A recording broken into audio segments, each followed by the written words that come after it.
Assalamualaikum warahmatullahi wabarakatuh. Halo teman-teman semuanya, di sini kita akan mempresentasikan mengenai desain media interaktif kita yang terdiri dari ide, storyboard, struktur navigasi, wireframe, sketsa aset, dan hasil desain user interface.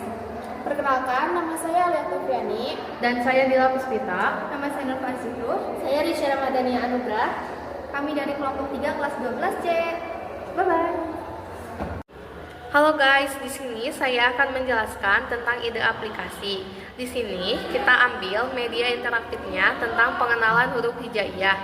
Nama media interaktifnya adalah lancar membaca dan menghafal huruf hijaiyah. Target audiens yang kita buat untuk anak-anak usia 2-7 tahun.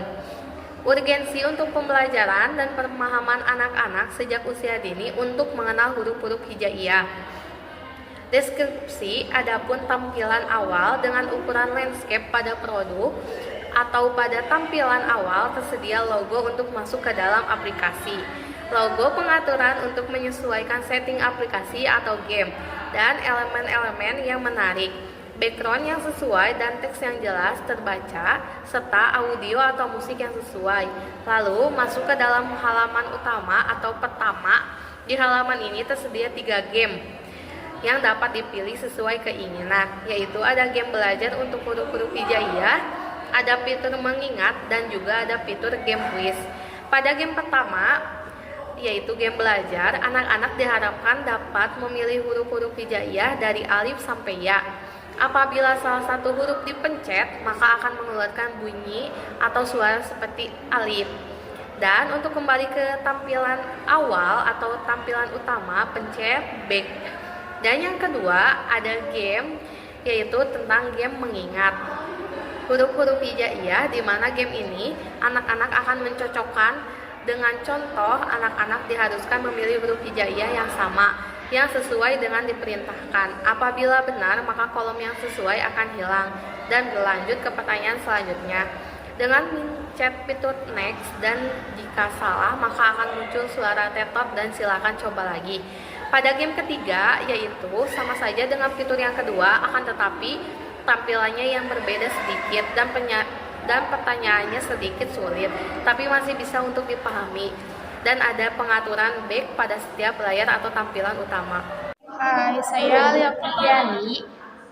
Di sini saya akan menjelaskan tentang storyboard. Pada storyboard terdapat 4 bagian yang terdiri dari nomor tampilan, rancangan visual, audio, dan deskripsi. Pertama, nomor tampilan berfungsi untuk mengurutkan nomor tampilan. Kedua, rancangan visual berupa sketsa dasar dari desain user interface. Ketiga, audio berisi latar suara dalam background atau dalam tampilan, dan adapun sound effect. Keempat, deskripsi terdiri dari keterangan, fungsi, animasi, background, nuansa, navigasi, dan warna teks. Di sini saya akan menjelaskan tentang storyboard pertama dan kedua. Pada nomor tampilan diisi dengan nomor yang pertama, rancangan visual terdapat sketsa dasar.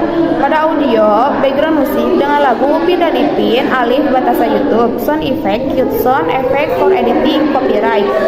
Keterangan, deskripsi, tampilan flash screen. Pada tampilan awal tersedia logo untuk masuk ke dalam aplikasi, logo pengaturan untuk menyesuaikan setting aplikasi atau game, dan elemen-elemen yang menarik. Fungsi, memulai suatu aplikasi atau media interaktif. Animasi, gambar anak-anak bawa ikro dan kucing. Background, warna hijau muda, nuansa Islam. Navigasi, pindah ke halaman 2. Warna teks, hitam. Nomor tampilan 2, rancangan visual terdapat sketsa dasar Alif Batasa. Audio, background musik, lagu Upin Ipin, Alif Batasa YouTube.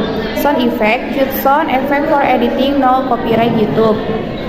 Pada keterangan terdapat deskripsi. Pada tampilan ini kita dapat memilih 3 pilihan untuk memulai aplikasi, ada belajar, mengajar, dan kuis. Jika pilihan sudah ditentukan, maka tinggal mengklik pilihan tersebut dan fitur back. Fungsi, memulai aplikasi atau game. Animasi, huruf hijaiyah dan tabel.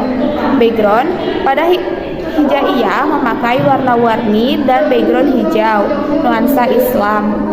Navigasi pindah ke halaman 3, warna teks hitam. Dan ini terdapat contoh storyboard yang ketiga. Selanjutnya terdapat contoh storyboard keempat. Dan ini terdapat contoh storyboard kita yang terakhir. Halo guys, di sini saya akan menjelaskan tentang struktur navigasi. Struktur ini dirancang untuk mempermudah pengguna dalam menjelajahi fitur-fitur yang tersedia di aplikasi.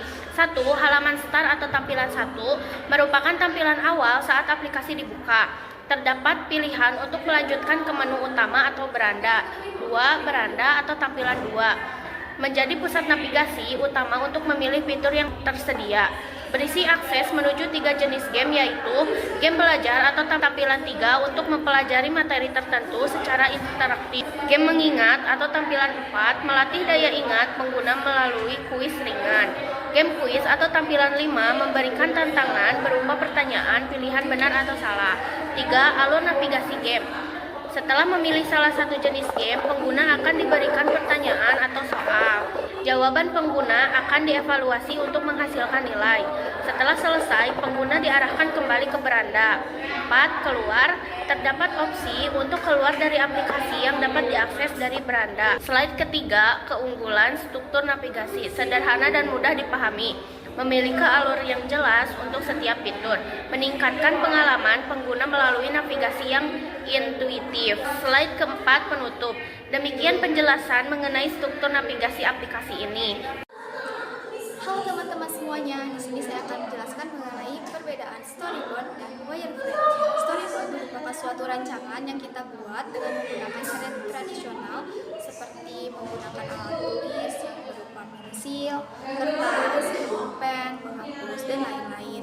Dan dalam rancangan pada storyboard memiliki penjelasan yang lebih rinci dibandingkan dengan wireframe. Sedangkan wireframe merupakan rancangan visual yang menggunakan suatu aplikasi seperti aplikasi Miro.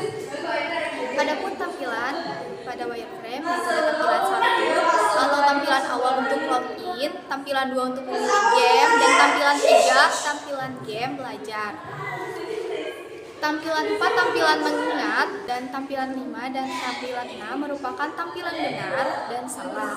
Adapun tampilan 7 tampilan game kuis, dan tampilan 8 dan 9 merupakan tampilan benar dan salah. Tampilan 8 dan 9 merupakan tampilan benar dan salah, dan tampilan 10 adalah game kuis atau hasil dari game kuis. Adapun sketsa aset yang telah kita buat ada sketsa gambar anak dan kucing, gambar-gambar huruf hijaiyah, sketsa benar dan salah, dan serta sketsa skor atau nilai. Untuk membuat sketsa aset pada InDesign, pertama kita perlu memilih kuas untuk membuat sketsa. Setelah semua sketsa telah dibuat, dan tahap selanjutnya adalah mewarnai sketsa. Dalam InDesign, kita memilih kuas terlebih dahulu dan memilih warna serta melakukan gradasi warna seperti pencahayaan atau menambahkan bayangan dengan menggunakan warna yang lebih terang dan warna yang lebih gelap. Adapun sketsa-sketsa yang telah kita buat yaitu ada sketsa gambar anak dan kucing, gambar-gambar huruf hijaiyah, benar dan salah, serta sketsa skor atau nilai. Warna background yang kita gunakan pada sketsa wireframe di aplikasi Miro menggunakan warna biru, dan kita menggunakan jenis teks yang standar, serta ilustrasi aset yang dipakai adalah aset-aset yang telah kita buat dan kita warnai di InDesign.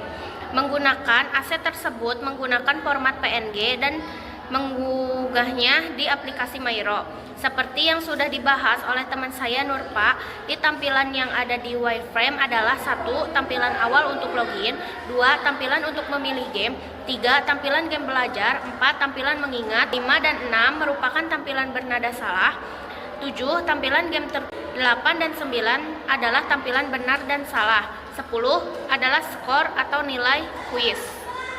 Sekian dari kelompok kami. Wassalamualaikum warahmatullahi wabarakatuh. Sekian dari kelompok kami. Wassalamualaikum warahmatullahi wabarakatuh.